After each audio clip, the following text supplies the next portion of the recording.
Hello, everyone, and welcome to another Manowar review as we get to Triumph of Steel, the follow up to Kings of Metal. And Follow up of Steel is a very unique album. It's a very complex album in terms of its writing and musical prowess. So let's get right into it. We kick off with the opening track, Achilles' Agony and the Ecstasy in 8 parts, which is pretty much the band's retelling of the Alad. And this is a half-hour epic song of just pure music, like back wall to wall, back and forth. Like it's very limited on lyricism, but it's heavy on the music. And for what it is, it's really not that bad. It's okay. It's pretty good. The music in this song is very solidly done. There's some drum solos in there. There's some drum solos going on there. A little bit of guitar work and some bass work. The lyricism, like I said, is pretty much a retelling of the Alad, focusing on the rivalry between Achilles and Hector.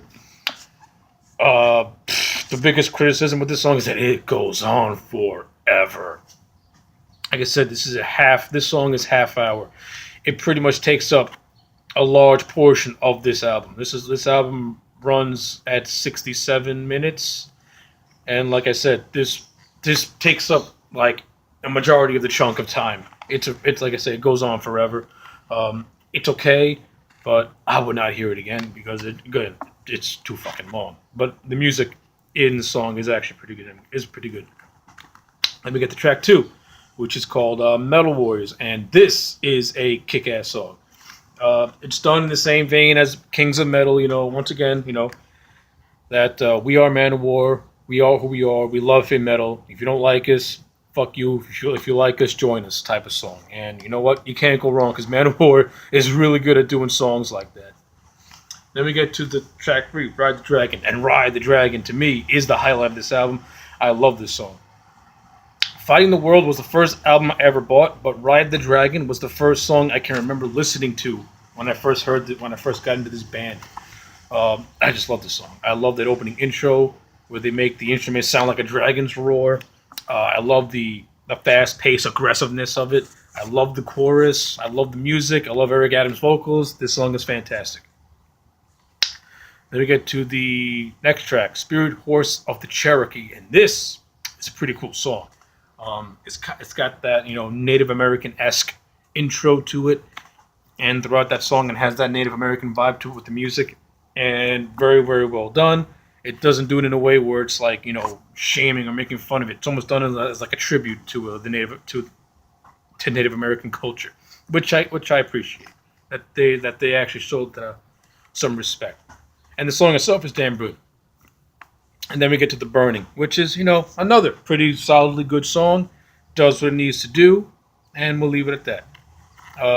Next track is Power of Thy Sword, another kick-ass track, and I love.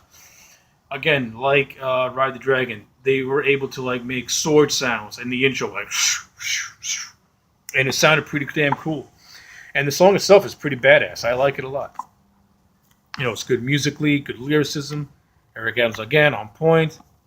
No complaints. Then we get to The Demon's Whip, which, with the music and in the studio, we're able to make whip sounds. So yeah, another solidly good track that continues the momentum of Power of Thy Sword, and Demon's Whip also has a little bit of demonicness going in there. So I was digging it a lot.